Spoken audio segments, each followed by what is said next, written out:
আসসালামু আলাইকুম। Blog by Jalis mom page থেকে নতুন একটি ভিডিওতে আপনাদের ওয়েলকাম করছি।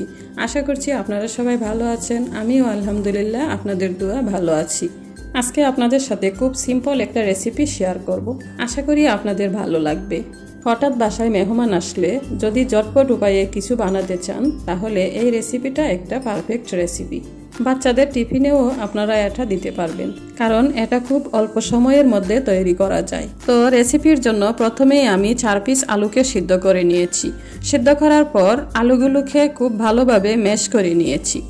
ম্যাশ করা আলুর সাথে আমি 1/3 কাপ কর্নফ্লাওয়ার এবং 2 চামচ ময়দা দিয়ে দিয়েছি এবং স্বাদমতো লবণ দিয়ে দিয়েছি। তারপর আমি অল্প অল্প পানি দিয়ে ডোটাকে ভালোভাবে রেডি করে নিয়েছি। খেয়াল রাখবেন ডোটা কিন্তু শক্ত হবে না, একটু নরম টাইপেরই হবে। আমার ডোটা একদম রেডি হওয়ার পর অল্প অল্প ডো হাতে নিয়ে 2 হাতের তালুর সাহায্যে গোল করে নিব। তারপর একটা প্লাস্টিকের বোতলের সাহায্যে মাশরুম শেপ করে নিব। মাশরুম শেপ করার সময় একটা জিনিস খেয়াল রাখতে হবে, বোতল দিয়ে বেশি জোরে চাপ দেওয়া যাবে না, তো ভেঙে যেতে পারে এবং শেপটাও সুন্দর আসবে না। আমি আপনাদেরকে 2-3টা করে দেখালাম। এভাবে একে একে সবগুলো বানিয়ে নিব।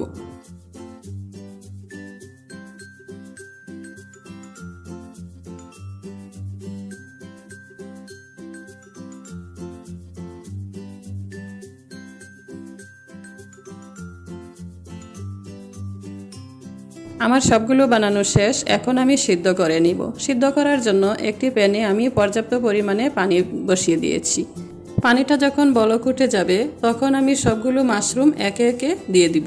কিছুক্ষণ বয়েল করার পর আপনারা দেখতে পারবেন সবগুলো মাশরুম উপরের দিকে উঠে যাবে, তখনই বুঝতে পারবেন যে সিদ্ধ হয়ে গেছে।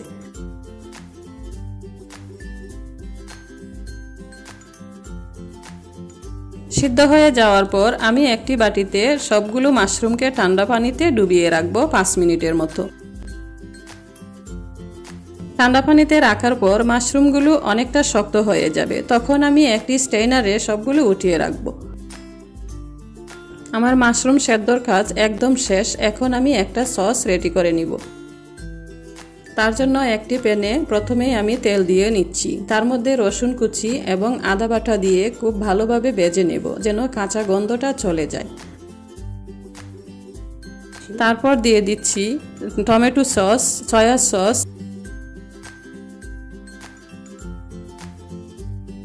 আর জালটাকে একটু ব্যালেন্স করার জন্য দিয়েছি অল্প পরিমাণে চিনি এবং 1 চামচ মরিচের গুঁড়া।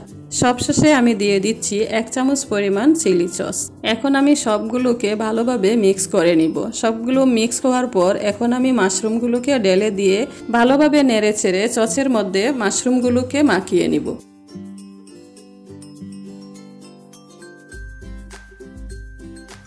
আমার সসে মাখানো শেষ। এখন আমি একটা প্লেটে সুন্দর করে সার্ভ করে নিব।